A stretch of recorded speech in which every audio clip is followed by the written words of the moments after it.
people. I didn't think you left Warwick. I don't like to leave Warwick unless I have to. Bananas. 75 yards from shore and come across a great white shark. 75 yards? He calls himself a Swiftie. Unbelievable.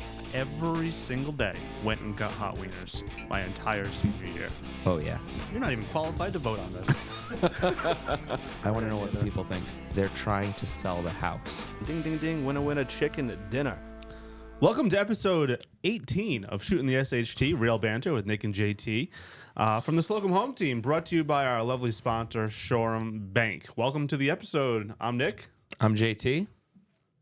I'm Nate. Hi, Nate. Hi, Nate. Hi, how's it going? How's it going? Very Is good. it really 18 already? Episode 18, yeah. Excellent. Yeah, already. You said something special is coming for episode 20, right? It's correct. We're going to be doing a new opening Okay. and adding some cool little zingers to the soundboard. Have you boy. been working on this, or is I it have. okay? Nice. I'm excited to see what you've been working on. I didn't know if it was just a pipe dream or if it was an actual project. That No, you've this been... is I've been taking actionable steps towards this, achieving this goal. Very nice. Well, it's been a while. We actually had to cancel our last recording session due to yours truly. So unfortunately, it's been what? Probably a month. A month since our last episode. So apologies to all of our rabid fan base out there that we haven't been bringing you the wonderful Shootin The SHT since sometime in January. I'm sure they'll accept your apology as long as you bring your A game today. He's already in a bad mood. What's this guy's deal today? You guys have been coming after me for the last hour while we've been setting up in here. I think he's feeling the pressure of the fans that are clamoring for a new episode. That's He's it. Yeah, so That's sensitive. it. Try to deliver for the people. All right, let's get rolling. We haven't recorded since the Super Bowl, so that's the first thing on Nate's lovely agenda here today. Any thoughts on the Super Bowl? Oh, no, you know? It was beautiful. Couldn't have scripted it any better. I was boycotting until... You said you weren't even going to watch. I boycotted. You're a liar. Would you shut up and listen for a second? I was boycotting until the day of. It was a game time decision. And then finally I was like, you know what? I don't like either team. I don't want either one to win. But the thought of potentially missing the opportunity to see the Eagles defense just absolutely pummel Mahomes was too much to give up. And boy, did they deliver. You couldn't have scripted a better game. That was absolutely beautiful.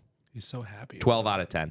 He is, yeah. He really hates the So Chiefs happy. more than he likes any other team, I think. I think that might be true. Yeah. Sad. Kind of a sad existence. So, Jeez. He really takes issue with your fandom. Such an Yeah. I'll say I enjoyed the Super Bowl. It was kind of low-key for me since I came down with the flu that day and had 104 fever during the fourth quarter. I didn't get to experience it the way I really wanted to, but it was enjoyable. That's right about when my Dayquil wore off, and I went to lay in bed to watch the end of that blowout, and all of a sudden I was like, oh my God, I'm very sick.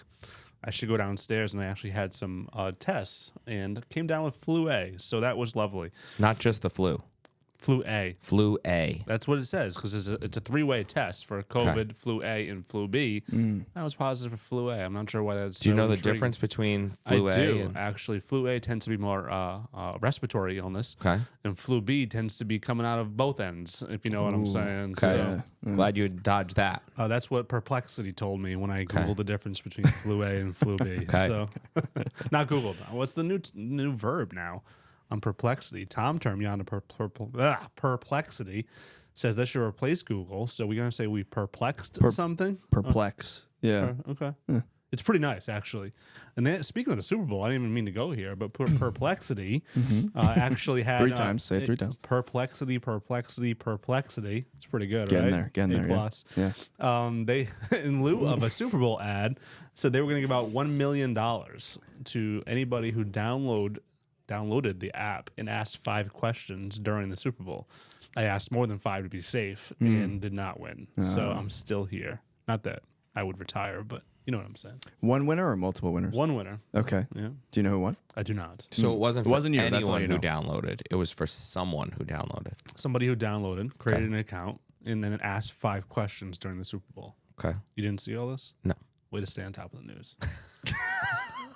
He's coming at you hard today. It's every day, but yeah, today especially hard. I don't know what I did to him. So I enjoyed the Super Bowl. It was good to see defensive line play, retake the glory that it deserves. Kind of was reminiscent of the New York Giants 2007 Super Bowl performance, which I did not like.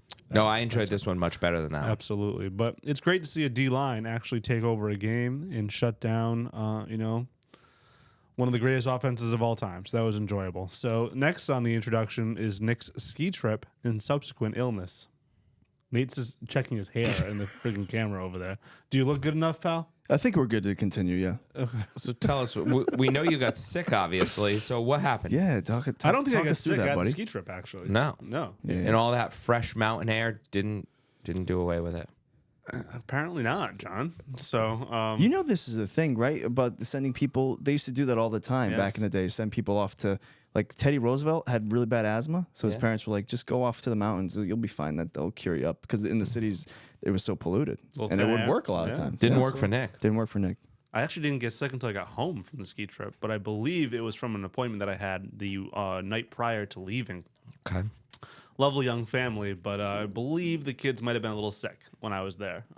So saw some lovely, book of snots coming down the nose, and next thing I know, bam, sick again. Stay safe out there. Again, I think I've been sick this entire year. It's been a rough winter. Practically. Yeah. Yeah, Rough you got boned pretty bad. Yeah. I've been on and off, like fighting something for weeks. Yes. Our whole Tired office. too. The whole Yeah, office. yeah. A lot of people. Something that flu. Yeah. It is Flu the A. flu A. Flu A. Is what's going around. Yeah. Thank God it's not flu B. Don't get us started. That'd be really bad. We have to hire an extra cleaner. I don't know that I had ever had the flu before this year. No? Nope. I don't think you had the flu this year, did you? I did. Hudson gave it to me for Christmas. That's right. Oh Okay. yeah, you guys were all locked up That wasn't together. this year. That was last year. It's this winter. No. All right. Anyways, moving on. Semantics. Getting so angry. Semantics. All right, so that was my ski trip. Had a nice couple days at Loon. Had some nice fresh powder. We had about 5 to 6 inches the first day I was there. It was lovely. Nice. And then, had a great day. And Good food, drove good drink. home, came back, had a father-daughter dance. Wasn't feeling 100% the father-daughter dance. And next day, bam, flu A. All right, so next on the agenda is the blood drive. John, tell us about the success of the blood drive. Slocum Cares, great charitable organization here, hosted a blood drive 2 weeks ago, I believe. 2 weeks ago? Yeah, something like that. It was it the day was this when- it was podcast when you was were supposed to absent. get recorded, yes. 2 weeks ago, blood drive for the local community. Ours truly here. Our lovely producer, Nate, was kind enough to donate. I admire that. So great day, great cause, and looking forward to a big year for Slocum Cares this year. Why didn't you donate?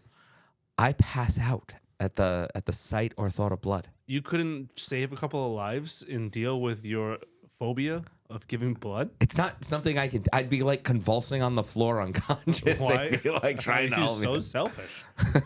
To be fair, when you're donating blood, you kind of just lay there. So you being passed out would have facilitated the process just as likely as if you were conscious. I was excited to give blood actually for the blood drive, but I had Really? to cancel my appointment. And they kind of were a little bit giving me the guilt trip, the little Irish guilt there. Which is Guilt. strange because you were sick, and I was told that when I donated blood, if I had any symptoms, any sickness, within 2 weeks to call them because it'd be bad blood. Yeah, this is via text. Bad blood. So maybe it was misinterpreted by yours truly. So, but basically, why are you canceling? I was like, I have the flu A to be exact. And they were like, okay, great. Well, if you want to reschedule, let us know. Anyway, so Are you there's a gonna blood drive. reschedule? I would love to reschedule, yes. If I could find a local blood drive that made sense, I would more than happily give blood to the You round can't blood. donate great. with flu A. Yeah, No. flu B though. They Flu B do would be okay? keep buckets in the van for if you have flu B. All right, gentlemen. So anyway, another lovely cause by Slocum Cares, our 501c3. It's always great to give back to the local community. John, tell us some more about some upcoming events from Slocum Cares, our 501c3 and nonprofit arm of our companies. Doing a number of things throughout the year. I'm sure we'll be doing coat drives, things for Christmas. Going right to I'm Christmas. drawing a blank on. Well, I'm going through the. Would you just? He loves I Christmas. can't stand this guy. He does love Christmas. What is? I'm drawing a blank on the name of the drop-off spot we are right now. Do you remember the name of that? I don't, but I could look it up. Oh, that landed. And the biggest event of the year that we had another planning session for on Friday is our Slocum Shootout, our charity golf tournament. Really looking forward to that, getting started early this year, and I know that's going to be a great success. Super excited. That's going to benefit the local, is it APDA? American Parkinson's Disease Association, I think it is. And Buttonhole, local nonprofit to help folks learn about the lovely game of golf up in Providence. So it's certainly a great cause. 2 great causes. Yeah, I'm excited for those two. So Now, let's, John, do you have a innie or an outie buttonhole? huh? Do you think he has an Audi? It definitely doesn't have an outie. You have to be pretty low body fat percentage to get an outie. I'm not saying you have a high body fat Why percentage. do I'm I saying come you don't here? have a low body fat. Why do I come here every day?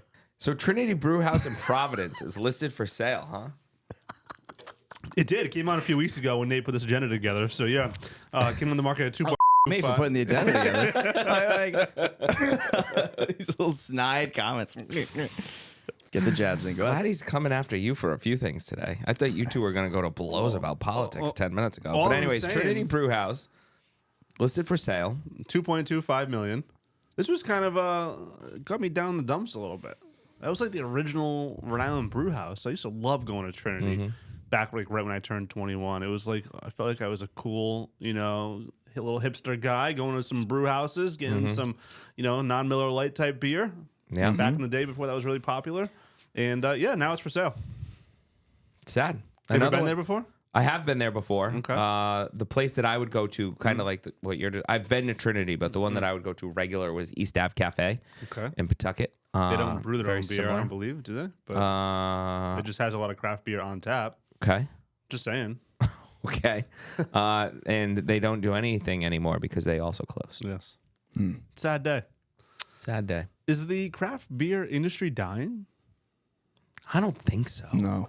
I don't know enough to speak, I on think- the drink as topic, much. but I think alcohol in general is becoming, alcohol sales in general are a lot lower than they used to be. It's particularly bourbon. Bourbon's getting hit pretty hard right now. I know I'm getting some deals on good bottles. Yeah. But Now, are you craft- saying this just because you're like riding high on your sober year? Oh, I'm doing anything but riding high, buddy. Not drinking is miserable. he's riding sober. Miserable. Being sober is just like, it's not something I even want to talk about. So live your life, It's pal. played out. You know what I mean? No, I do feel there are benefits to it, but it's also one of those situations where it's like, the drawbacks. Being an adult, you're kind of like expected to drink societally. Like anytime you go out, people assume you're going to be drinking alcohol. So when you don't, it's like you're a disappointment to everyone. So you just like being a rebel. I don't give about that. Okay. Yeah, I don't You like care. that it keeps It's you slim and comfortable. trim and keeps your belly button sticking out? Is that I do. it? I do like that it trims you down. Are you an definitely Audi? lose weight? I am. We were gonna talk about that off air, I thought, but He went it's there. it's fine. But I don't think the craft brew industry is hurting right now. I think it's necessarily. probably oversaturated. Sure, everything is. Yeah, there's there is like there's no what's the phrase, monoculture? You know what I mean? Like you'd appreciate this. Back in the day when everyone watched Seinfeld, when Seinfeld was on TV, everyone watched Seinfeld, right? Yeah. But now there's so many like niche interests, especially with the internet, that people's attentions are so diversified. There's no like monoculture where we all. The Super Bowl is a good example of a remaining, Sure. thing that's kind of part of the monoculture. But it's hard to get everyone's attention to one thing. So I think it's oversaturated, but I don't think it's hurting really. It's going to be Different strong. topic, but I just said sure to you, like to agree and keep the conversation flowing, acknowledge your comment. Sure. I said that to my wife the other day, flipped out. Ooh. Flipped out. She goes, "This is not a business conversation. Don't shore me." Wow. Do I say that a lot? Do you hear that a lot? Yes. Sure. You do. Okay. Yeah. I think that it's pretty common for people to slip in and out of that kind of thing. You know what I feel kind of applies to that? That's a great question that we should all think about. I saw it in a movie last night, actually. Is when someone's talking to you, do you listen or do you wait to talk? You should always listen. I think it depends on what you're saying. If I'm not interested in what you're saying, I'm just waiting to talk. He Ain't that the truth, He though? definitely Yeah. waits Yeah, to yeah, talk. yeah. Like if you're saying something that's intriguing or entertaining, Sure. that's a different story. I can't tell you how many times I talk to Nick and he's like, "Sure, yeah, yeah, sure." Well, and usually then you're just I stop worrying about talking, something. and he looks Yeah. over and he's kind of like, "Are you done?" And I'm like, "Yeah." What do you think? He's like, "I wasn't listening." I think that's one of the things that separates someone from, not to imply that you're not, but No, go someone ahead. who's very charismatic and a good conversationalist or an interlocutor, if you want to use a different word, which I just Wow. pulled out of nowhere, is they seem very engaged in what you're saying, but not in a way that's phony. Okay. There's a fine line. There's a balance with all things, gentlemen. So you're saying he's phony? No, I don't think Nick is phony at all. I think Nick is a very real person, sometimes to a fault, just like me, where we can get in trouble for saying things that are on our mind. What about John? John, I think, is also real, although I have noticed that occasionally, like we alluded to earlier with Chris, there are translation issues. I find that sometimes I say something to you and you seem to take it like as as a slight, and I'm like, no, this isn't a slight. Like I'm complimenting you, or I'm saying something funny that's non-related to He you. often thinks he's being attacked. Yes, I do get that vibe. I often am attacked. That is You also two very become it. fair. Thank That is you. also Thank very you. fair. Yeah. He is. I would be under if I'm always under siege. Thank you.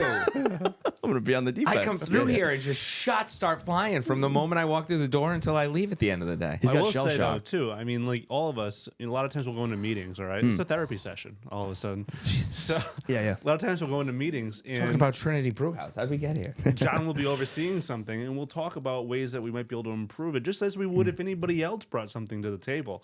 And John acts like you just told him that he's the worst person in the entire world. He absolutely sucks at his job.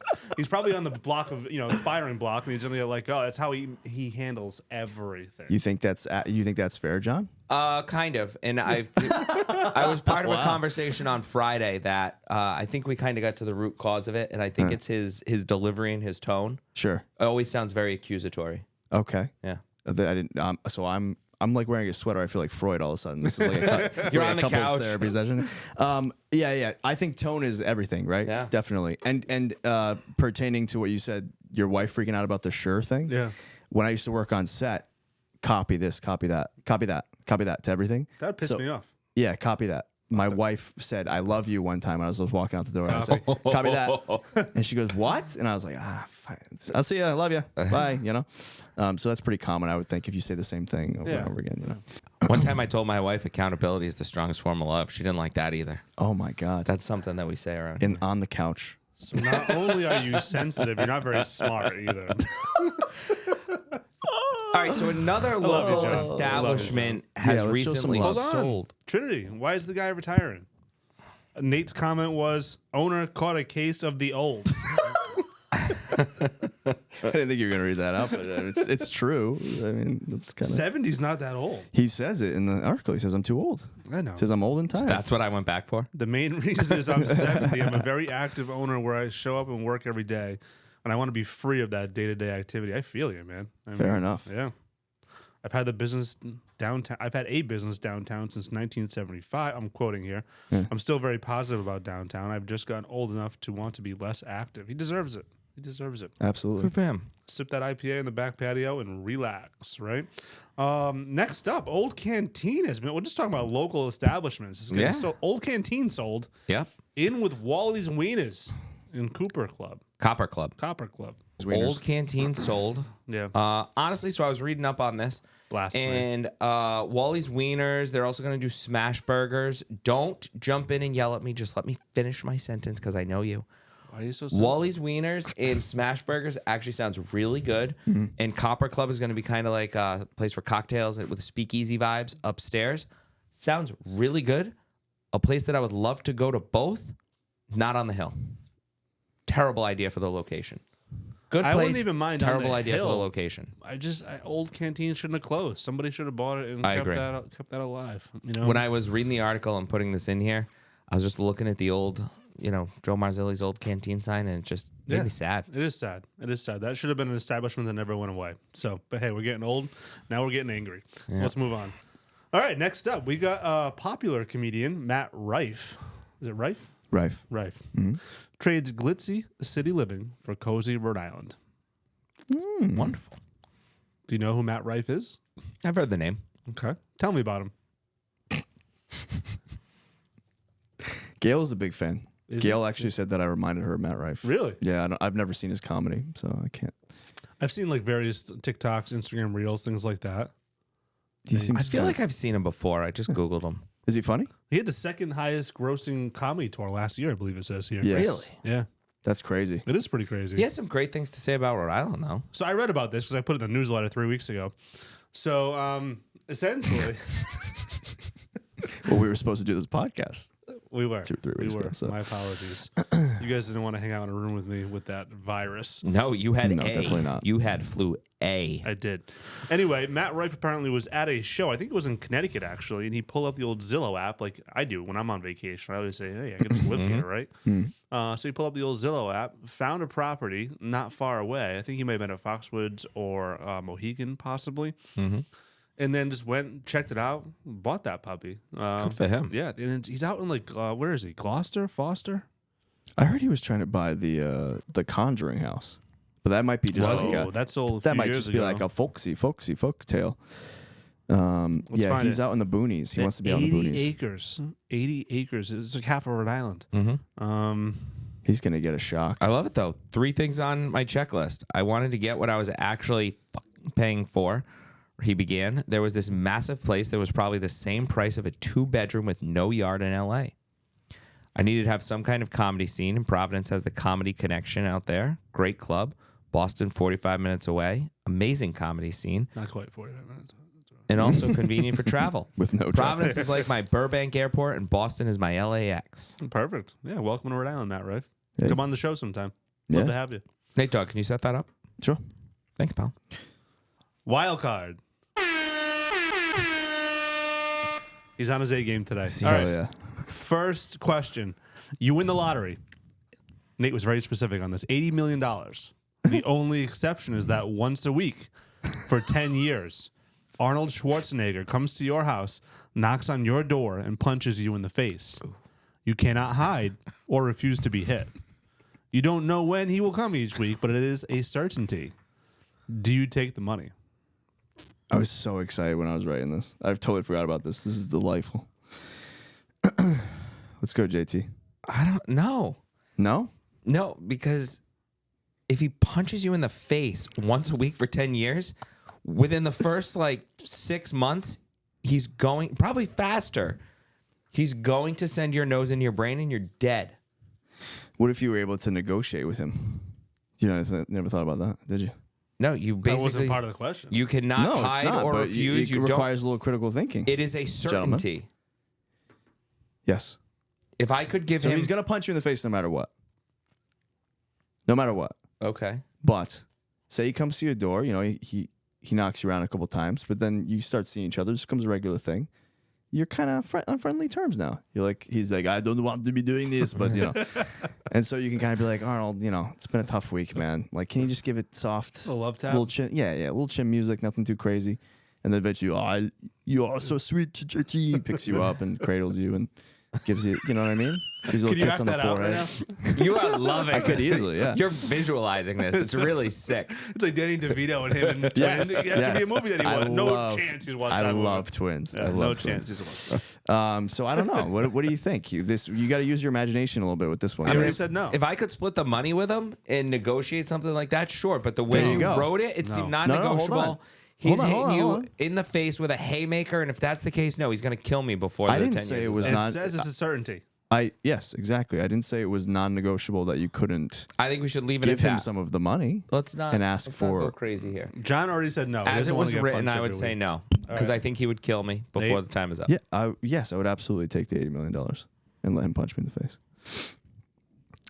I would too. Guy's Yeah. 77 years old. Yeah, that's what I'm saying, right? You don't Like, at think this he can point- hit hard enough to break your nose? Sure he can, but it's probably like maybe 2 or 3 years is still like, oh, that hurts. Then he's Yeah. like a frail old man. Right. Yeah, but if you Yeah. break your 100%. nose multiple times, it can go in your brain and kill you. Who said he's hitting you in the nose every time? I am- think if he hits you once a week for 10 years, he's probably going to connect with your nose a couple times. I already got a crooked nose. I already got I knocked out know. in college. Yeah, Also, so the once next a time week could- isn't that bad. So the next time could be done.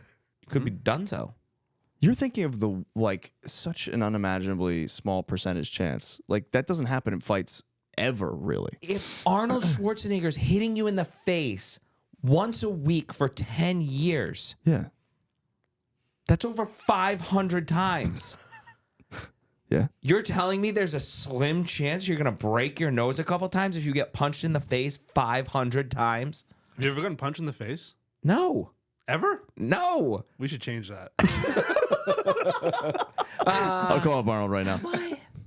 What's that? I Do you don't want me think to? so. Yes, I'd punch him. Yeah. I don't think I have. Really? Again, you didn't. You took all negotiating off the table, bud. Have you ever been in a fight? Not really. What? He was in a fight with his desk that one time he watched Gladiator 2. I guess they don't have fights when you're doing board games with your family around In the Cape, they don't have a lot of like gangs around there, I don't think.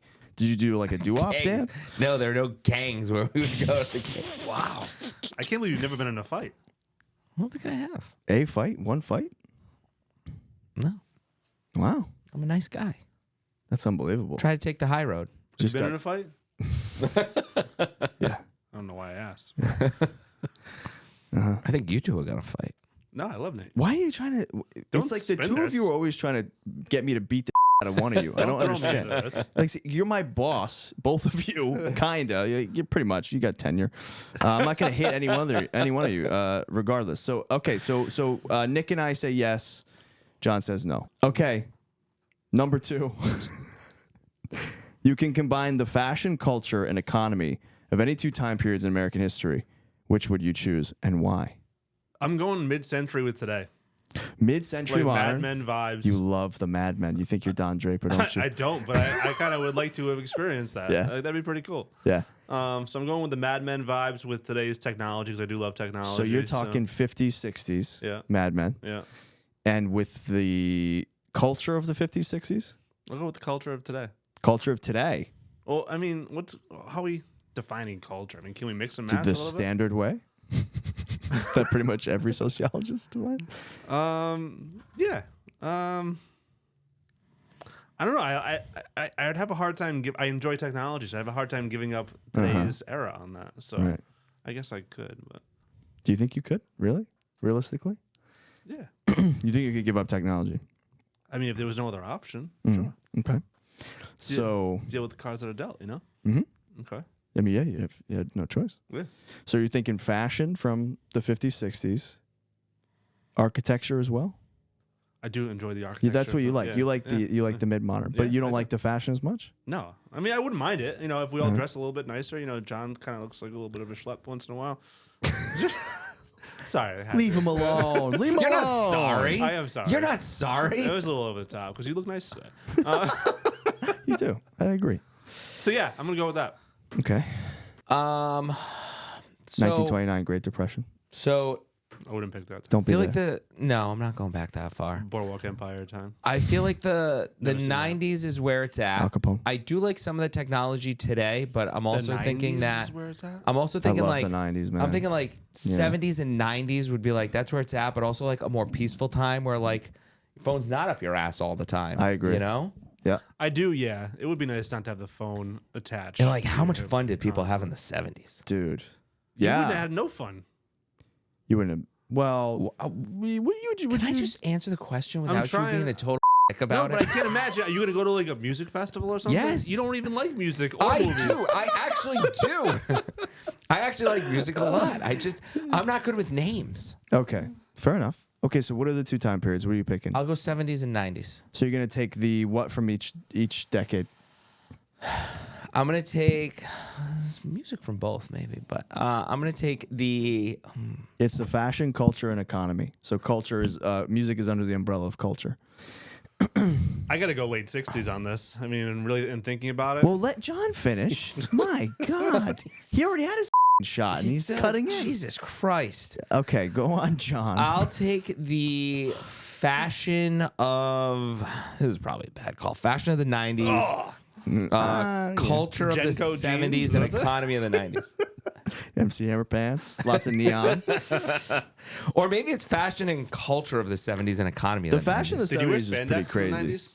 Did I wear spandex? I could picture you wearing the neon spandex, riding your bike around the neighborhood.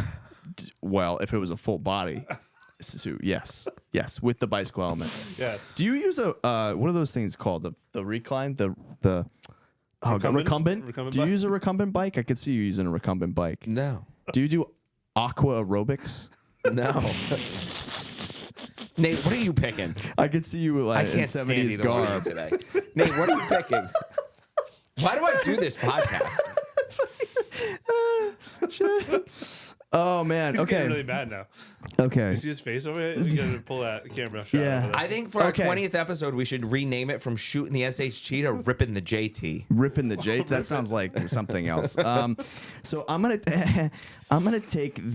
break my own rule here. I'm gonna take the fashion from. He's going to pick 3. I'm gonna pick 3. I'm gonna take the fashion from the 50s and 60s because I think that people dressed really nicely in the 50s and 60s. I want to see more men in suits. I want to see more hats. I want to see women dressed in like really nice dresses with the victory curls and like I want to see people like take pride in their appearance and dress really well. Also, some of like the best. Cultural icons are from the 50s and 60s as far as like actors and stuff. And culture, I like the culture of the 80s and 90s. If I had to pick between the two, I'd say 90s because it's just more nostalgic for me personally. A lot of great movies, a lot of great music. I couldn't do without 90s music. It's some of my favorite music to this day. And then I'd say for the economy, we'll take the economy of we'll go the 80s because we're booming in the 80s. I'll take that. Bing, bang, boom. Guy writes questions and changes the rules. That's right. I can do that because I am the author. Okay. You got I would kind of agree, but I'm looking taking a for it. different I'm pissed. culture. I'm going back and I'm. You're I'm, still going? I'm rethinking. Go on. Go on. I'm thinking the question. How many answers does he Go on. get? You get one more answer. Make it good. I'm done. I'm done. No. No, I don't want to make John upset. He's very angry today. You're done? I'm done. Okay, great. Moving on. So rude. Nick, talk to us about escalation clauses. Talk to yourself about escalation clauses. He's salty a little bit. I A think. little. Yeah. All right, escalation clauses. So, Oh, man. how do you feel about them, John? I like them. I do too, but can I tell you a little story? Read the room. Read the room. Communicate with the other agent. Know when to use an escalation clause, when not to use an escalation clause. So an escalation clause is basically a tool for a buyer to indicate they're going to pay X amount more than any other offer up to a cap or a ceiling. It's a way to hopefully not lose out on a house over a few $1,000s, but not pay more than you have to either. We see numerous homes get bid up substantially due to escalation clauses when the two competing escalation clauses really trigger those numbers to go up fast. But a quick story, I had a listing recently and I received an offer on that property after about 5 or 6 days. With no other offers in hand, with a full price offer with an escalation clause to go, I think it was $30,000, $40,000 over the asking price. Now, how do you think the seller felt seeing that number on paper? They're willing to go 30,000 over. I want that number. 100%. And there were no other offers that made that escalation clause trigger. Whereas, if you can just ask, hey, any other offers on the table, whatever it might be, keep me posted. Now, there is a risk. I understand this. Like last night, for example, I had another property get multiple offers. And typically, most of the time, I recommend to the seller that they ask for everyone's best and final offer, their highest and best offer by a date and a deadline. And it gives everybody the chance to compete against each other. With that being said, out of those 3 offers last night, one of them was head and shoulders above the other 2 offers. And it included a deadline of this morning to accept it. Sellers accepted it. I didn't go back to the other 2 parties. So I understand there's a bit of a fine line there. With that being said, if agents would just communicate a little bit more, find out where you're at, say, hey, listen, if anything else comes in, can you please let me know right away? Whatever it might be. Especially if you have a decent relationship with that agent. You're putting numbers out there that the seller now feels is, more than realistic, and they're going to go back, and that home ended up that seller, I should say, made a counter offer, and it sold over the asking price when there are no other offers on the table at all. So, just a little bit of a quick sidebar. Yeah, absolutely. I think it's good. There's agents out there that don't like them. They get all upset about them. I think they're great. For buyers, it allows them to increase their offer as far as they're willing to go, but without being reckless if the competition doesn't go that high. And for sellers, it oftentimes gives the sellers a much better number. They work out really good for sellers. So if buyers are willing to do it, works out for sellers, I love them. I think it's great for both sides. But to your point, you have to be educated on the situation and don't use them if there's no other offers. We've all been in that situation where the seller sees a number they're willing to go to. There's nothing to push it that high. And then it's just like a stalemate because the buyers won't go that high without evidence that there's something pushing it there. And sellers say, oh, they're willing to go that high if there's competition. I want that number. So Read the room. Ask the questions. Read the room. Ask the questions. Ask the questions. We've been talking to our agents a lot about that and how to be curious and set yourself up for a competitive offer, but without being reckless, if there's no competition. Great advice, John. You're a wonderful sales manager and head of agent growth. I'm fortunate to have you as part of the team. And not only a part of the team, close confidant and friend. I think that hurt him to say. Now, it sounds very genuine given everything you said. No, prior. it doesn't. I'm being facetious. That was 100% accurate. It's true. Yeah, accurate. Sometimes I say things with a tone just to be, annoying or funny Yeah. or, just to keep them guessing. He can't even Add keep a some straight levity. face. Oh, you To add keep some people humor to guessing. the All right. situation. But I wouldn't say something if I didn't mean it. So That's fair. Yeah, I believe that. that's all. All right. That's all And have I to say agree about with that. everything you said. Thanks, pal. John. John, tell us about Slocum Awards night. So a few Speaking weeks of- You've ago, got we great had hair, our too. Slocum Awards night, and it was a good time. We had, hey, Is it? No, I don't think so. look at the. It looks good. It's edges. sharp, literally. didn't you just ask me about Slocum Awards night? I did. Can you man. shut the up and listen? It's a family podcast, John. It's a family podcast. Beep that out. All My right, so God. Slocum Awards Why are you night so a few red? weeks ago. He's pissed. He's pissed. Oh, why do I come here? Slocum Awards night was a few weeks ago. It was a great night. Had Was the it a agents few? turn out to celebrate. It was just a week and a week? half ago. To celebrate the year that was 2024. A lot of awards. A lot of our agents were very deserving. Two of our big ones are the Top Banana. Top banana. Top Dog in 2024. That went out to Mr. Dave Antonelli.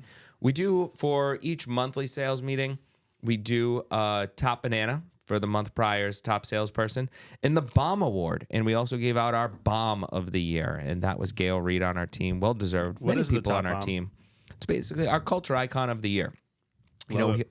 Who really upheld our culture, our core values. Gail did a ton for Slocum Cares in the golf tournament last year. Here every day. Big piece of the team. Always supporting the culture, helping people out. So well deserved. Love it. Great time.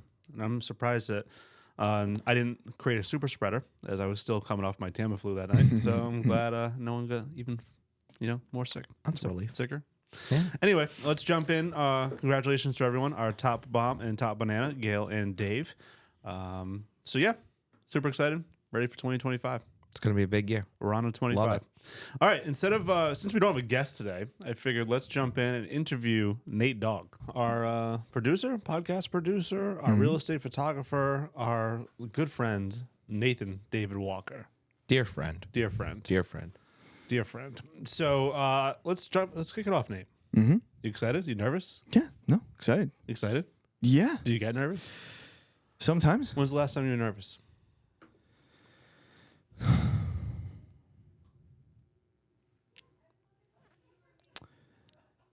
I was nervous for the test photo shoot at your house. Really? Yes. You didn't seem I nervous. recall that it was very warm You don't have to say that because I'm right here. and I was sweating a little bit. Wow. And I remember putting on deodorant that day and then going to do the shoot after we had talked at the kitchen table. Yeah. And as soon as I got up thinking, oh, I should have put on more deodorant because I could smell myself. What a true flashback. He Yeah. did stink. I'm just It kidding. smelled terrible, I bet. You weren't what I was expecting, honestly. Wow. Our What Steph, did you our former expecting? operations coordinator, was like, he's a bro. Taller, darker, No, he's not handsome. a bro. I don't think he's a bro He's at not all. a bro at all. I think it's because I wore a linen shirt and kind of came in James Bond-esque, breezing in like I got off my Oh, yacht. boy. You know, and she was like, "Oh, here There we we go." It go. was like a rich kid, All bro. right, John, give us the first question.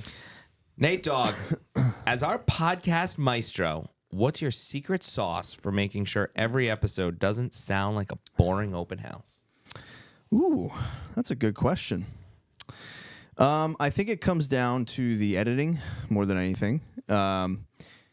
As you gentlemen know, my background is in film and television, so I tend to approach things in a similar ideology. So when I edit this episode, it's kind of about keeping the editing tight, flowing, but also allowing moments for reaction shots, or if there's a comedic moment, giving some time for things to breathe and develop. Look at that face. Yeah. That's going to make the cut. Yeah, right. So I do 3 different cameras, one on each of us, so that I'm able to kind of cut back and forth between people, and sometimes Nick says something, and I'm more interested in what John's face is doing than what Nick is necessarily saying or his reaction to it. So just kind of going back and forth like that, making things interesting, also putting in graphics and those sound effects where I can, and just spicing it up a little bit, making it a little bit more engaging than just someone talking for an hour and a half. I love it. Hopefully. What makes you laugh the most, if you had to say? What makes me laugh the most? Yeah. Usually it's the stuff that I can't put into the podcast. Oh. Yeah. A lot of times it's stuff that it's like, oh, this is like right on the line, you know? Yep. Certainly, we tell you to cut plenty. Yes. If you could produce a podcast episode with any celebrity realtor, even fictional, who would it be and why? Imagine Phil Dunphy. God, any celebrity realtor? Yeah. Oh, I don't know many. Let's see. You know, that guy, Ryan Serhant, I've been looking at his Instagram. Dude's got style for sure. He's got a lot of good, like, cool brand sponsorships. Okay. Definitely got swagger. I'd like to see what he's like as a person. You know, like, you get a very surface level view of someone from social media.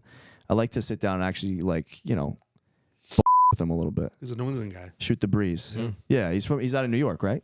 He's out of New York, but I think he grew up in New Hampshire. He's from New Hampshire. Okay, there you go. So, yeah. He's from the place that you want to retire to. Yeah, right. That's He wants to retire that place by of 35. that place of retirement is changing every day.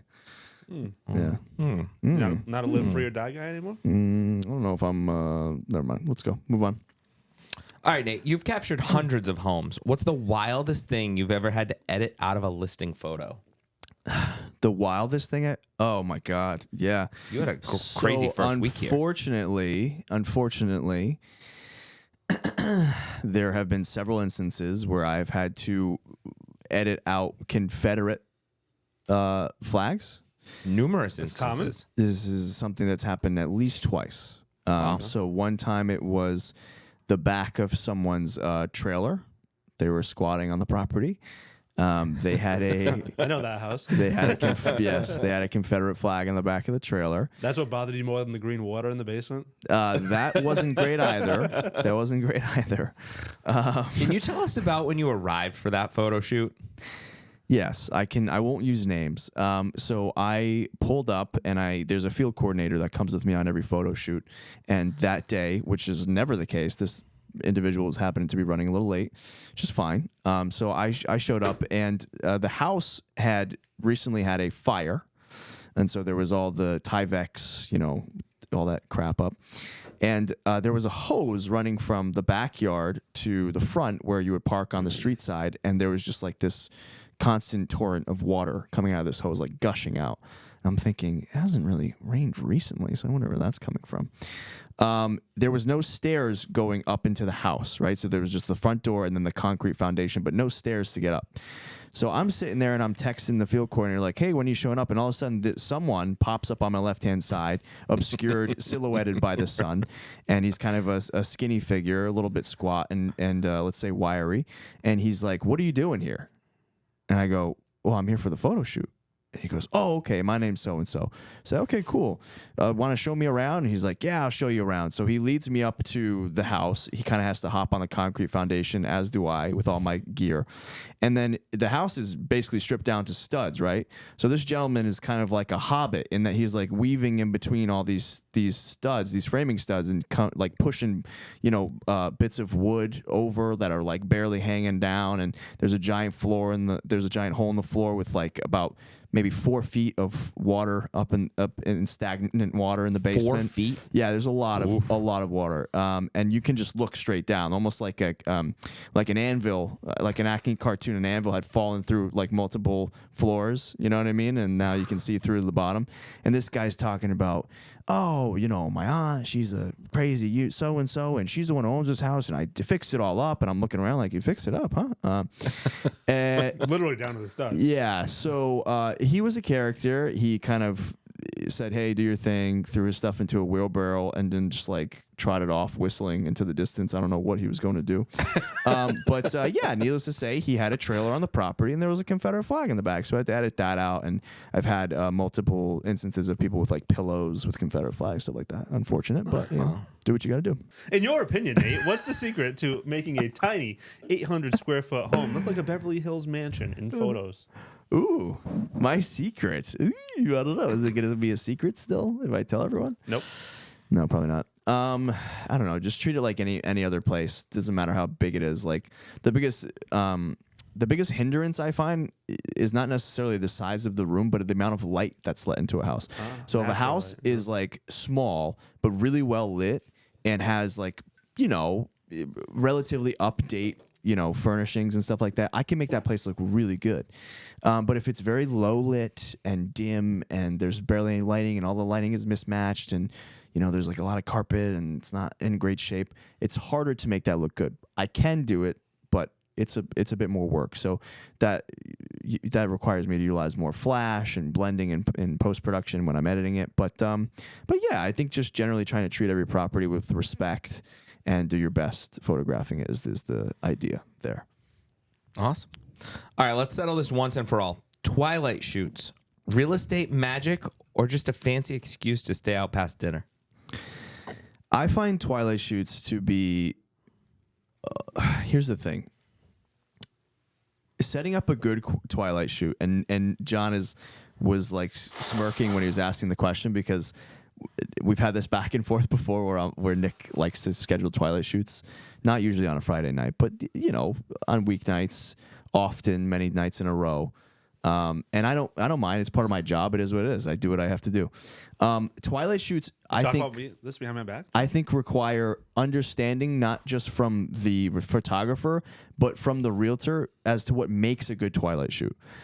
You need a house that has lots of windows, usually big windows that have a decent amount of light on the inside.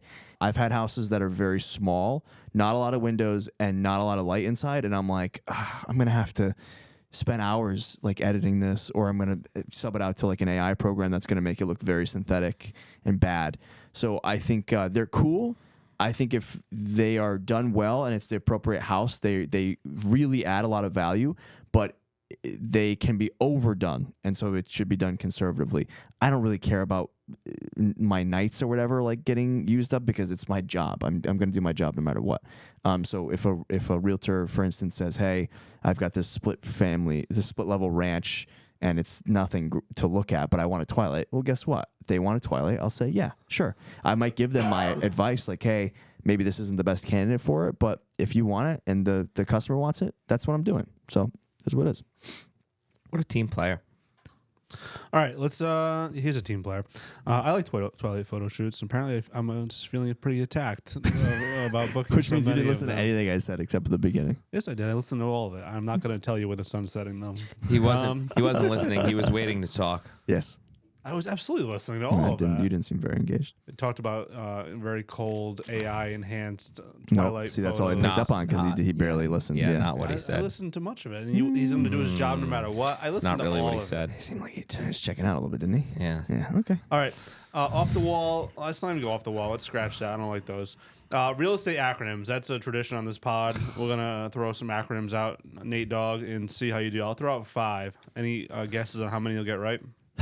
Lay a bet down? Maybe 1. I'll get 1. All right, let's start. AC. AC? AC. Agent compensation? Air conditioning. God damn it. Overthinking. Very much so. All right, 0 for 1. I was going to say he'd get 3 or 4, too. I gave him too much credit. CRE. CRE. CRE. Cree. Cree. See, I know CRM. Is it client relationship? No.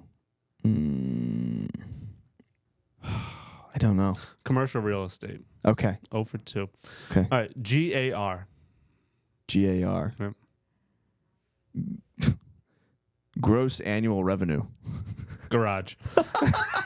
Oh, that's That's on. tough.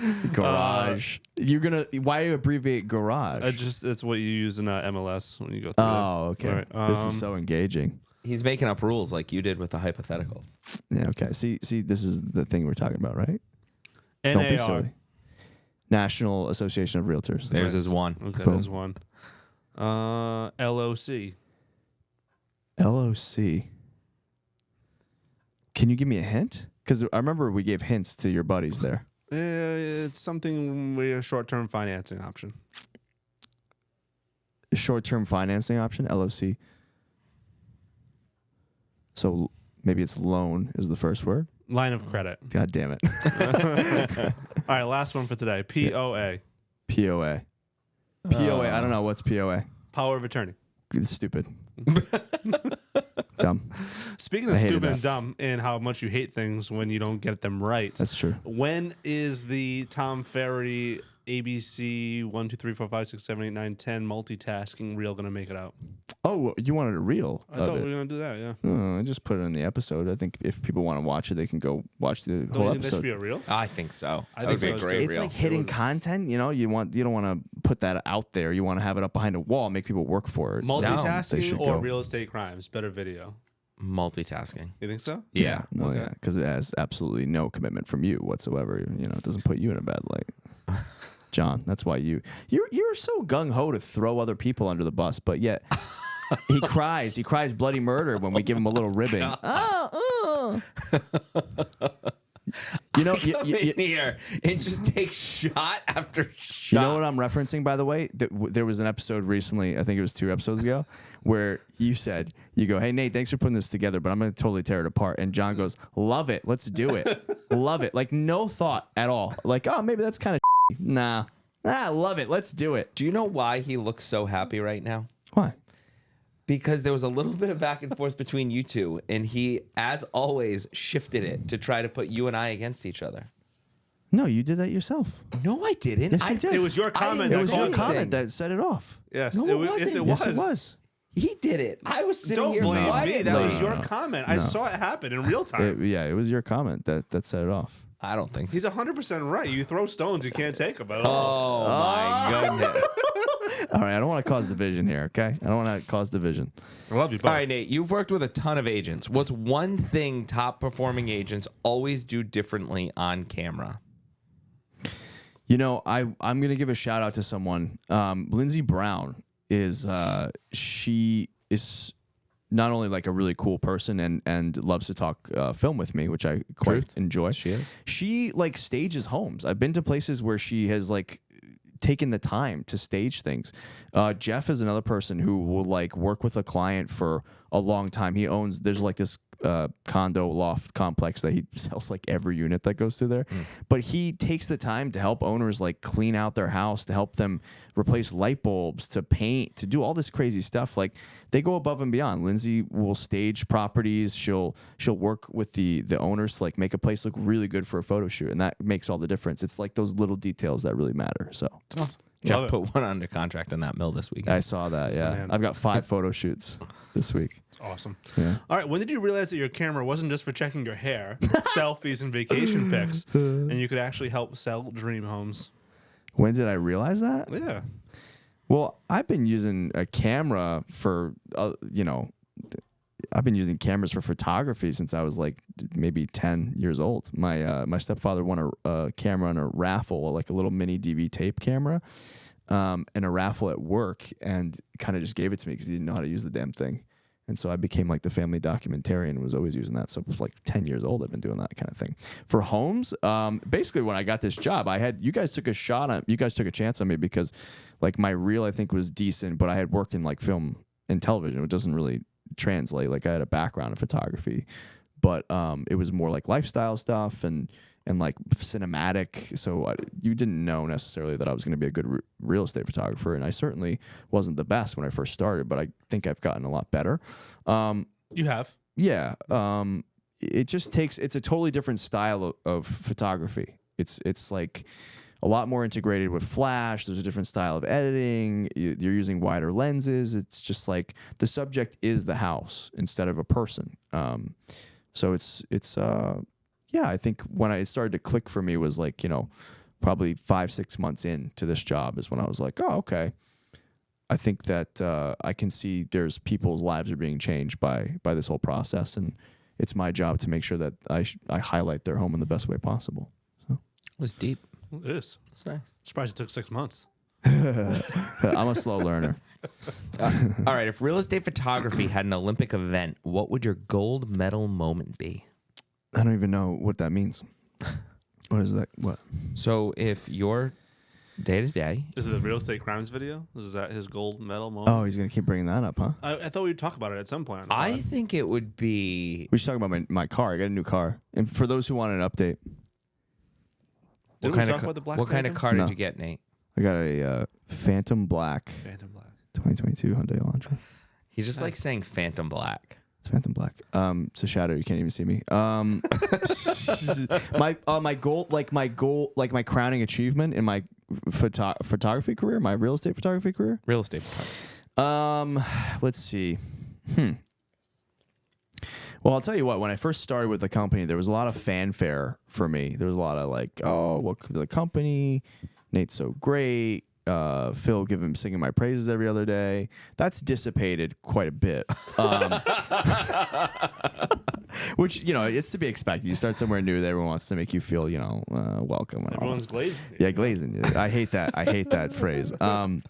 Like a donut, It has weird connotations. It is. I'm not a big fan of it. But my crowning, I think Where he goes. yeah, right. I think honestly, being a part of certain events, like I was there for your what do you call it, inauguration into the Kent County installation. I apologize. I was there for that, and that was really emotional. You cried a lot. Like a lot. It was embarrassing, honestly. But you gave a great speech. Your family was there.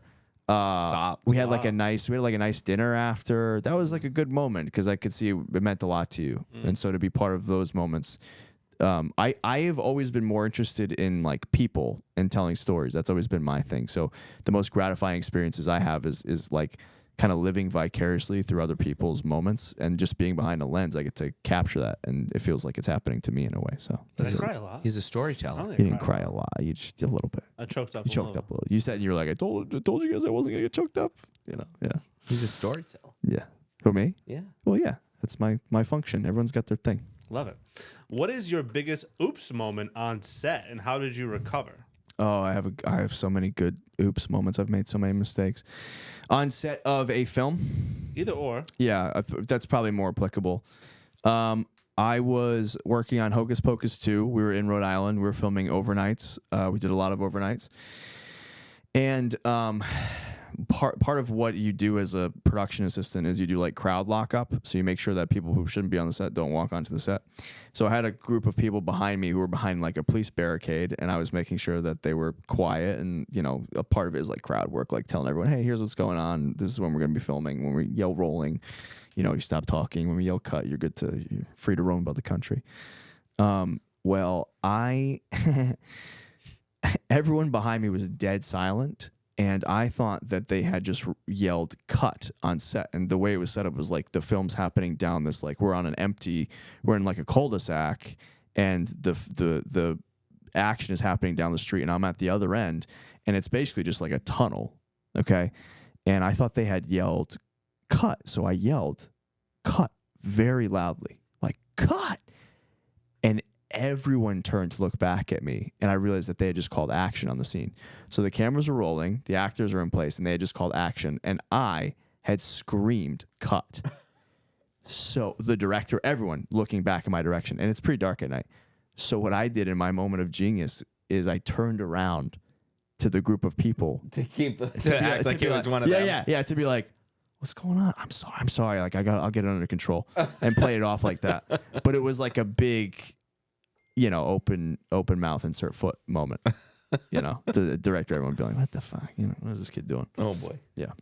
That was quick thinking, though. Yeah. Well, yeah. Gotta stay on top of it. All right, now John's questions. Was your questions? So I didn't know if you were going on to my movie education. But real quick, so what are some of the things you do at a photo shoot? Walk us through your process. Okay, so I'm actually really glad you asked this because I think it's important for not just the realtors to know, but for like people who maybe think about like I had no idea what real estate photography entailed at all. Okay, so I get to a shoot. First thing I do is I do a walkthrough. So I make sure that all the lights are on because people, when they're looking at a home, generally like to see the lights on. It's like a feature, you know what I mean? Like even outdoor lights, they like having them on. I don't always follow that rule, but you know. So I go around, I turn on all the lights, I make sure the window shades are up. I talk to the owner, try and tell them like this is the process. I explain to them what we're gonna do. Make sure that they're comfortable. Now, ideally, the owner, everyone is out of the house. They're either not home or they're saying, okay, we're going to go for a walk. We're going to go to a restaurant. That doesn't always happen. I'd say about half the time that's not the case. So I kind of have to like do-si-do around people, which is fine. So I'll start by taking all the photos. I set up my camera, make sure it's clean. Everything's ready to go. All the media's prepped. I start taking photos in all the rooms. I usually use a flash with that too. And when you're using flash photography, especially with real estate, because inside of a house, there's usually all different types of color temperature. Something that people don't think about is like, I'll have to give you guys a quick lesson on lighting, okay? Very simple. So when you're talking about light on a color spectrum goes from warm light to cool light, okay? So you're talking like really, really warm light is like kind of like this, like 3200 Kelvin. That's like your orangey yellow light. And then as you go up the color spectrum, you're measuring in Kelvin. You get to like sunlight, which is around 5600 Kelvin. That's very cool light, okay? So when you're shooting a house, you have light coming from outside. That's very cool, but the stuff inside is usually more tungsten based, so a lot warmer. So my job is to kind of balance all of those lighting temperatures and in post-production to kind of make sure that you don't have one light source that's bouncing off this wall, creating this color temperature. Meanwhile, you get the light from outside, and it looks gross if you mix all that stuff up. So my job is trying to get all that even keel. So I use flash for that a lot, and then a lot of it happens in the post-production process. So that's a big part of it, is making sure that everything's pretty evenly lit. It looks clean. It's presentable. You want everything, like all the whites, to look very white and just like desaturated and just kind of like a clean image. So I do all the photos, and then I go through and I do a 3D tour. We used to use Matterport. We use a Pano camera, which is a lot smaller and more easily versatile, I guess, as far as movement. So I do a 3D tour of the entire house that requires still images, which is a 360 image of every room. So it's kind of like I do it in almost like a pattern like you would walk through, essentially. So you can kind of swing around and view 360 degrees of every room. After I'm done with that, that usually gets the floor plan at the same time. Sometimes people don't want a 3D tour, so I have to use a different app or program to get the floor plan as well. So in that process, so in that process, I'm getting still photos, 3D tour, and floor plan of the interior of the home. Okay. Awesome. And then after all that's done, Nick has instituted a policy since I started where every home gets an Instagram reel. Okay? I love it. So some homes may not be suited to that just because frankly, there's a lot of clutter. Like if it's a hoarding situation or whatever. Every home is someone's castle. That's very true. But there's certain situations where it might not be the most applicable. But generally, 90% of the homes that we do get an Instagram reel on top of that. So that requires me to go through with my camera, my phone usually, and try and think of like creative transitions and ways to photograph a house. Sometimes I get a little bit more creative than others. Than other properties, but generally I try and make something that's a little bit kind of fun, engaging, and quick, and is not going to like bog down the process with too much time, and not going to come at the expense of the owner. Because if I'm doing like a video tour of a home, a really professional video tour, that's going to take a long time. So you can't do that with every property. So yeah, absolutely. Yep. So that's like your typical routine, things that you do for every single listing. What are some other services you can provide for a listing? So for a listing, I can also do, which I just alluded to, I can do a full 3D tour, which is like I take out my big boy professional 4K camera, and I walk through, make sure it's like lit, and I do slow-mo shots, and I use the gimbal and make sure it's all stabilized. Those are like the really high-end professional video cameras. I also do drone photography and drone video as well, so we can throw together something that looks really nice, put it together with music, edit it. These are things that freelancers will offer, but they'll offer it at quite a premium. I'm in-house being paid to do this, so it doesn't come out of the realtor's pockets. They don't have to put it together. They don't have to think about all the packages and what they. It comes with each property. We offer 3 packages. We offer 3 levels, tier levels, I should say, and I take care of the rest. And then as far as other in-house stuff that I do, we got the podcast here, but I also offer headshots. We have been getting into client testimonials, basically anything the agents want or need. If they ever have an idea of any type of marketing or video thing, guess what? I'm your guy. I'll take care of it for you. If they want to do stuff outside of work, I've had people come to me and say, hey, I've got like this thing, this event, my cousin's bar mitzvah. You want to come do photos for that? Sure. Like they're part of the family. So I'm there to offer them services in any capacity. So yeah, it's basically, I'm a full in-house multimedia guy, and I'm there to make everything look really good and hopefully have a little bit of fun with the agents while we're doing it too. And you do a great job at that. That's for You're sure. the man. Appreciate Bam. it. And that kind of leads us into some of the fun things you do, like the real estate crimes video, Yes. or the Skits. He really wants to Goodwill talk about hunting that. skit. I'd love to have you guys talk about it. 'Cause Elf John there's some skit. tension in the room. there's tension. regarding I have no that. bad blood whatsoever. Like Why I just tell said, them you to win take it some, you win some, you lose some. Yeah. Oh, I actually love the Goodwill Hunting skit. So let's talk I about love movies. that one. Yeah. Yeah. Oh, Kinda segue segue right into right in. movies. That was a good segue. So one of my observations from movie number 1, Goodwill Hunting, great film. Thanks for the recommendation. Sure. Glad I watched it. I thought we kind of missed the boat a little bit on that skit. I think it would have been better if I went outside, and because they get kind of like frustrated and just kind of like leave the bar. Yeah. And then he knocks on the window. I know. Yeah. You like apples? I feel like I should have come around to Nick's window. That would have been good. I think I did it on just having you press it on the wall for like brevity's sake to make the video shorter and more punchy, but that could have been really good as Yeah. well, for sure. If he had actually watched the movie before the skit, We could have had another could've- set of eyes on it. Yeah. Yeah. I enjoyed that movie. I liked it. Thought it How was a much great does film. Nate remind you of Will Hunting?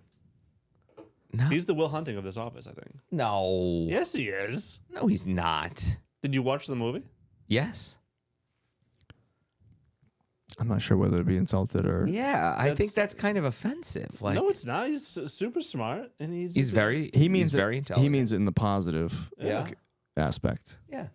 You're saying I'm not a janitor, a lowly You're janitor. not a janitor. You're not I didn't, not I'm living parsing up to through the context You're not here. you're not living up to your potential. Thank you. Nate Whereas never went to college. I think he he's- probably would get he's like very intelligent. If they still had the SATs, he'd probably get like 1,700 on him. Is that I did true? go to college, by the way. Did you go to yes, college? I did. I didn't think you went to yes, college. I have a Bachelor of Science in Digital Cinematography. Okay, where'd you go to college? Full Sail University. in I thought you didn't go to college. Winter Park, Florida. No, I never took my SATs. Oh, okay. Yes. That yes. was the. Okay. I tested with high aptitude for the college exam, Okay. but I did not do an SAT. Okay. Yeah, and I didn't need to. Well, anyway, moving on. So, anyways, I thought it was a great film. It was pretty heavy, but it was one of those where like I think it ended appropriately. You're a little sad because he leaves his boys, and he leaves everyone behind, but he has to go get the girl, and you're proud of him, Yeah. Like everyone's proud of him. That's what they wanted. They wanted to show up at his house one day, have him not be there, and he went after that girl. So I thought that was a great film. Hey, John, Hey, Nate. it's not your fault. I'm trying to remember that. It's not your fault. I know. Yeah. It's from therapy. Yeah. I remember it now. How good is Robin Williams in that movie? He So was good. It's incredible. phenomenal. Incredible. He was phenomenal. One of his best performances. Yeah. Like that and Dead Poets Society. I put it Yeah. up there with as far as dramatic. Yeah. Yeah. Great I can't movie. believe you had never seen He that. was movie. phenomenal in Such that a Well, good he has now. Yeah. Okay. Can we just talk about the films instead of you just like riding my ass about them? It's again? just it's mind. We know we're doing this exercise because I haven't seen them. Like Okay. we know that. All right, We're rate it. addressing the Goodwill blind Hunting, spots. 0 to 10. You know that I'm tough because I like to leave room for improvement. So I'll go. You can't leave room for improvement for a movie that was made in '97. Like it's either amazing or not. I'll go 8.5. 8.5. Yeah. It's a That's 5 out low. of 5 movie. That's like a 9.8 out of 10. Yeah, it's a almost perfect film. Yeah. Okay. But be honest. Be honest. Yeah. Okay. 8.5's low out of 10? Yes. No, you know for me. What about a 5 out of 5? I don't give 9s. That means 15% of movies are better than that. No. Yes, it does. No. Wait, so let me ask a question. Say it's a 5 out of 5. What's a 5 out of 5 movie for you? Is anything a I don't 5 know. I just like to leave room for improvement. I'm a tough rater. You don't but go that's back and not- reshoot the movie. That doesn't apply for a film, John. That's already been shot. Do you want me and to just say 10 out of edited. 10 to No, appease you? I'd like you to be honest, but also I want to know what is like a perfect film for you. I don't think I'd change anything. So is it perfect? Do you think it's a perfect film? Nothing's perfect. What's wrong with it? Do you think it is a Nothing. 5 out of 5 film? There is a rubric Sure. here. Yes. It's a So 5 it's a 5 out of 5. Yes. You're not just saying that to appease me. I don't I want am. you to appease me. I am. No, I'm trying to get to the. Okay, so this is something you need to go to therapy about. What are you gonna? How do you tell a kid like? For me, an 8.5 is a great rating. What I about don't give What about your 9s. son? What about your son? Is he an 8.5? No. That's what I'm saying. No. What if he Don't does go something there. awesome and you're like, I want to leave room for You can improvement. get better. Yeah, All right. yeah, It's yeah, 5 yeah. out of 5. Yeah, It's 5 out of 5. who wins the gold medal? Stellar film. Stellar. 5 out of 5. Wins the gold medal? All right, I'm excited to get your take on the next one. Yeah. Pulp Fiction. Oh yeah. One of my favorites of all time. Really? I wish I had the opening music to cue. You didn't like it? So Absolutely one of my favorite films ever. Honestly, I think you're going to be surprised by this. Pulp Fiction, top 5. Top 5 movie of all time? Pulp Fiction is without a doubt, hands down, cannot argue, one of the top 5 most frustrating movies I've seen in my life. Oh, I thought he was going somewhere different. Oh, you just pulled the rug out from under me. I did. I was looking forward You to doing son that. of a gun. You son of a gun. Why is it frustrating? Now, I will say it was such a good movie. It was a great movie. I'm glad I watched it. I enjoyed watching it. I would watch it again. But you know me from Uncut Gems. I need like an end. I need to know what's happening. And the problem with that movie is it's so chaotic and out of order. Yes. Well, you know, it ends where it starts. It starts where it ends. But the reality is the ending is in the middle. The end of that movie should be when Butch and his girlfriend drive out of the motel on their motorcycle. I feel like, unless I'm missing something, I feel like that's when the actual timeline ends. You know, so That's when that's when the timeline catches because they're up. based on who's dead and who's alive. That logically is the end of the And then it timeline picks when back Butch up. and his girlfriend. Yeah. So your main character, It's a fractured timeline. yeah, Yeah. Travolta is one of your main characters or your main character. Yeah. He gets holes blasted through Yeah, him yeah. and killed halfway through the Gets movie. killed, yeah. But he's a prominent actor in the beginning and the second half. Sure. But he's killed halfway through and then he's still there. Yeah. The ending of the timeline, I believe, is when Butch and his girlfriend leave the motel. Yeah. Now, in addition to that, So it does say chronologically the final scene is the one in which Butch drives off Yes. with Fabian Yes. on the chopper. Yeah, but that's Nailed it. Yes, but it's not a linear movie, John. No. Now, what is also the timeline frustrating jumps to around, me, which is what makes it unique. my heart was pounding. I was so nervous through parts of this movie. Which one? The ball guy? the gimp suit. Butch, there were multiple scenes where I'd look at Jen and be like, if he doesn't leave now, he deserves whatever he gets. So Butch goes back to his apartment, Yeah. you know, to get the watch. Yeah. And he sneaks back in, which I think was a terrible idea to go back anyways, but I get why he did it. But he goes back anyways. He sneaks in. You made it, Butch. You got your watch. Now he gets cocky and cooks Pop-Tarts. Yeah. Get out of there. Go. Yeah. Then he's That's still, a great moment. Yeah. because Travolta's on the John, he still gets away with it, kills him, gets out of there, and then he gets cocky and he drives by the apartment building again. Yeah. Oh, good job, Butch. Nobody's going to get you. You're the man. Oh, wait, dummy. Another guy that wants you dead is about to be at the crosswalk. Marcellus So Wallace. now you face him again. Now you got to run him over with your car. You crash your car. He's firing at you. You sneak into the store. He comes in. Oh, he got into this. Now you're both tied up in the basement. You should. How could you not? And you somehow escape the basement and go upstairs, get the keys, and get the door open. Whew! My God, how did he do it? How did he get out of there? Oh, now I'm going to be an even bigger dummy, and I'm going to turn around. I'm going to pick up a hammer because I'm going to go back and be suicidal. Oh, no, wait. Hammer's not cool enough because I found a bat. Oh, no, wait. Here's a chainsaw. Oh, wait. A sword. Let's Samurai stall, Sword was dope. install, Samurai Sword was dope. Yeah. and then go back downstairs on a suicide mission Yes. instead of leaving. Yes. Well, I would say It's he maddening. saved Marcellus Suicide, yeah. Wallace. He so. does. It's Yeah. sweet, but oh It's my not- God. Sweet. I don't know if it's sweet. I would think that he Just run away. Well, Run, Forrest. he's what we call a morally gray character, right? Sec.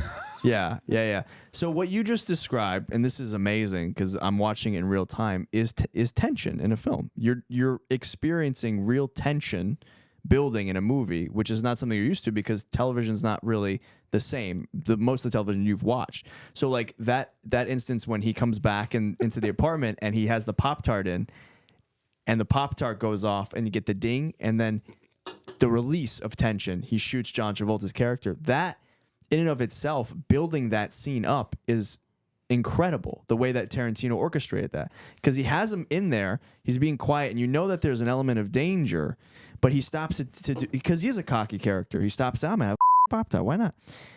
And the release of that, because they're waiting there. He's got the gun on John Travolta. He comes out of the bathroom. He knows he's got him basically with his pants around his ankle. And then for that Pop-Tart to go off and you hear the ding from the toaster, he blasts him. It's amazing. That's he's setting up tension. And that's what he does with the same thing with him sorting through all the weapons, right?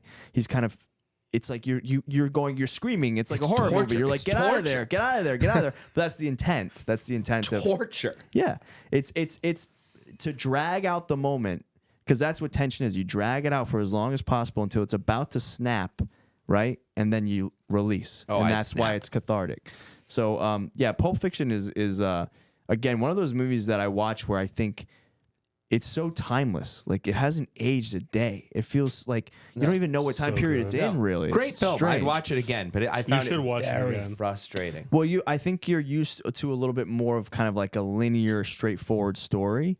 And you're gonna find that the more that we do this, there's gonna be a lot of different movies that kind of challenge that, and it's good because it gets you outside of that straightforward way of thinking and allows a little bit more nuance and flexibility with the films. Yeah, The standoff in the diner was crazy. too. great, right? Yeah, yep. What are you gonna do? How do you top Samuel L. Jackson? And John Travolta was at a career low during that film, and no one wanted to have Tarantino wanted to hire him, but the studio was like, why John Travolta? He's terrible. Yeah. But he brought John Travolta, and he ended up being a great choice. Yeah. Weird guy, but Yeah. amazing film. Uma Great film. Thurman, yeah. Great What do you film. call a quarter pounder in Europe? Royale with Royale. cheese. Yeah, that's right. You a smart. Look at the brains on Brad. All right, cool. Forrest Gump. What do you think, bud? 1994. I had seen Forrest Gump before, but it had been a long time. Yeah. So that was another one. That was a great movie. That was the last one we watched last night. Held my It's a long attention. movie to It's a watch. long It movie. is like 3 hours long. So was Pulp Fiction. Yes. Did you watch all these yesterday? So we watched Good Will Hunting last week. We started Pulp Fiction on Saturday night. Before it really got intense, we both passed out on the couch. So we were like 20 minutes in. And then last night, once Hudson went down, powered through both. But Forrest Gump kept my attention all the way through last night. Another great film. I had forgotten a lot about that movie. So glad I got to watch it again. Same thing. It was heavy. Jenny sucks, huh? It was heavy. Oh, she's the worst. She's Just like, so bad. like how many Worst. times can she leave him and like they're best friends, but like I love you, but don't ever talk to me again. Jenny. Stop coming to find me. I'm not a Terrible. smart I'm gonna man, let this Jenny. guy. I'm gonna let this guy punch me in the face like 3 times, and I'm gonna yell at you for defending me and getting me out of there. Like, Yeah. It's really sad because he definitely has like a disability. yeah. She just takes advantage of In his like, undying she loyalty and keeps- affection. She keeps leaving. Bubba dies. Mom dies. Jenny died. Like, oh my Yeah. god, it's so freaking heavy. It's a depressing movie. It's not my favorite. It's my least favorite on this list, actually. Yeah, it's heavy. Well, It's a good movie. I wouldn't but call it a depressing movie. At times it Yeah, is. it It's can. It's very got lows. depressing. It's It had got me lows. down at the end of the Yeah. night last But it night. ends on it's got hope interspersed throughout. Young Forrest getting on the bus. Well, he runs the marathon, and he finds himself throughout all these moments in history, and Ping pong. yeah, he kind of Yeah, becomes but he like a runs cultural the marathon, icon. and then he gets Jenny back, and then she dies. Yeah, yeah. There's a feather though that floats around. That's There's nice. a feather. That's Lieutenant easy. Dan cracked me up. he was funny, man. But yeah. you got no legs. That was one of my favorite lines. Is when he's coming back and jumps off the boat like a dope, and Yeah. and Lieutenant Dan's like, hey, thought I'd come try my sea legs out, but you ain't got no legs. I know I don't have it. Yeah, I mean, it's definitely not an easy watch. I mean, Vietnam is a large part of that film, so Yeah. definitely. But it's a great movie. It was a great Yeah, movie. Great movie. Well, I'm glad you enjoyed this round of movies. I did. I'm Can we waiting get for the some next three. rankings on Pulp Fiction and Forrest Gump? Yeah, Well, do you want me to go with my 8.5 or my 5 out of 5? I want to do I'll want go you with to my go 5 0 out of 10. 5. We're All not right. film guys. We're All right. going 0 out of 10. Then I you gave will- 8.5. All right, so Good Will Hunting, I'll go 9.5. Whoa, you changing the rating? Pulp Fiction, I will go 8. Blasphemy. And That should be a 9.9. 10. And All I because will- it confounded you a little bit. And I will give Forrest 8. Gump. So that's a 4 out of 5. You'd give that an 8 All scale? right, fine. Jesus, do I have to keep redoing these? No, I want your honest Because opinion. they're great films. I don't rate high. Where are you looking right now? I'm thinking. I do want to get to the bottom eventually of what you do rate high, like what you would consider to be something that's like perfect. Little 5 Giants. out of 5. Little Giants. Pat's Falcons Super Bowl. No, don't be dumb. As far as entertainment, you know what I mean? This guy. Oh man. Rookie of the year. Yeah. Angels in the fine. outfield. If we're gonna A kid in King all right, Arthur's so if court. like no room for improvement, just wouldn't change a thing about it. Good Will Hunting, I'm gonna stand by 9.5. Pulp Fiction, I will give 9.2. You went from 8 to 9.2? It just again, Okay. because now I'm This is cutting it your in half and ratings. doing 4 or 5. Jesus Christ. I'll give it a 9.2. It bothered me the whole out of sequence, trying to figure out what was the true end of the timeline. Just get the F out of there, my God. And Forrest Gump, I'd probably give that about a 9.2 as well. Okay. Yeah, Nice. it's a little thick. Good. So those are like very highly rated. Those are So high. They were ranking three, them 1 to they were 3 three is very Goodwill? good films. Good. I'm glad. Good Will Hunting, Forrest Gump, Pulp Fiction in order? Probably. Okay. Pulp Fiction actually, it's so tough to tell. Pulp Fiction just frustrated me too much. I think it has to be 3 because for of the Pulp Fiction, frustration. you watched it last night Yeah, for the first time. yeah. I would You gotta sit, rewatch sit with it. it a little while, maybe rewatch it again. Yeah, that's one of those movies that's you're like, the more you think about it, you're like, actually, it is really a great movie. And then you watch it again, and you're like, yeah, this is a really This good is a movie. really Yeah, good movie. yeah. Well, see, I was down on it because it was good, but it just frustrated the shit out of me. Now, talking to you about it, I appreciate it a little more. So, all right. Yeah. I'll give it another one. My rating would be Pulp Fiction, Good Will Hunting, Forrest Gump. in order. Really? Yeah, not even Wow. close. Yeah. Pulp Fiction, I think, might be Pulp Fiction's the my top. perfect movie. The perfect movie? It's pretty close. It is definitely a top 3 movie for me. Wow. Yeah. You have to realize also, Pulp Fiction at the time, Tarantino was like, he had just come off of Reservoir Dogs, which is a great movie, but Great film. and his movies tend to jump around in sequence like that. It's a pretty common trait of his films.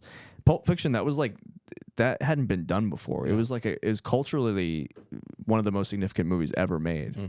So that pacing, that timeline jumping around, that was not a thing that really happened. So people were really invigorated by that style of filming, and I still think it holds up today. I'm gonna put Pulp Fiction at the top of those 3. I would say probably, I'd have to go back and rewatch Forrest Gump, but Good Will Hunting, I think, number 2, and Forrest Gump number 3 as well for me. Same rankings. Yeah. Congratulations. Just, I'm with the guy who knows What what, are the he's next? talking about. What are the next 3? It's subjective. It's subjective. What are our next 3? I'll get to you with the next episode, but I want to give a gap in between because, it's a lot for you to have to watch 3 giant movies. I enjoy it. And you wait till the last second every I time. enjoy it. Okay, good. Cool. Is that it? All 9 episodes of Star Wars he has to watch. Oh, No. my God. No. Oh, Why? my God. Nope. Have you Why? watched any Star Wars? No. Oh, they're We they're should do that. Amazing. Oh. Yeah. Oh. No, We I'm should. I'm just surprised. Like Star Wars is such like a big pop culture. I He can't. played sports. Yeah, so did I. Went outside as a kid. Hey, Anyways, you know we've what been point through I brought this. up? You know what point I brought up We've recently? been over this. He goes, "Oh, because I used to come home from school, and I would, I said, what about summer break? Yeah. You had all summer long. Absolutely. I'd go in the pool. I'd ride bikes. So did I. I But went I to still summer had camp, time too. to watch Pulp Fiction. Yes. I did not. Did you play? What were you doing? Were you part of a cult? You can be honest. No. We can talk about it if you want to, John. No. I think he was part of a cult. Do we have to keep going back? Like, I'm watching the movies now. You ridicule I me love enough. it. Like, I'm going to give this pod 5 Cape Cods. 8-2. I'm gonna give it. I'm flouting the rules because I don't care. We know you make them It's up as you go. Arbitrary. I'm giving it a 10 out of 10. This episode's a 10 out of 10. I'm giving it a 7-7. Why? Oh wow. I didn't feel the vibes today. It felt a little off. Not sure how good the topics were, but usually when I feel this way, Nate turns it around and has a great product. That's a direct. That's a direct That's a dig. shot. I just said that usually you turn this around and it turns out even better than I thought it would be. That's true. But also, yeah, I did come up with most of the agenda. So, You know what, Nate? what did you guys add to it, by the way? I added Old Canteen, your interview. Oh, so you guys just defaulted to interviewing me. And we Interesting. talked about Require a Awards lot night. of effort. awards night, escalation clauses. Don't worry, Nate. He just took a shot at you, but it missed Awards- like when the guy jumped out of the room and shot at Samuel L. Jackson. It's a miracle. It's I a love miracle. that we're going to be able to banter and make references now. miracle. This is great. It's See, wonderful, this is isn't it? this is a bonus It of is. what we're It doing. is. It Okay, is. great. All right, A that's a bad wrap. motherfucker. I have to blank out a lot in this episode. All right. Thanks for listening. Have a great day. Adios. Do not forget to like, share, subscribe. yeah, every time. Got to get that call to action. Like, share, subscribe. We're on Spotify, YouTube, and Apple Podcasts. Thank you very much. And we are out. That's a wrap on today's episode of Shootin The SHT. Be sure to subscribe wherever you heard this podcast so you never miss a future episode. And if you enjoyed this content, please share it with others and leave us a rating and a review. Buying, selling, or want to connect with Nick and JT? Visit Slocum Home Team on Facebook and Instagram or slocumhometeam.com. We'll see you next time.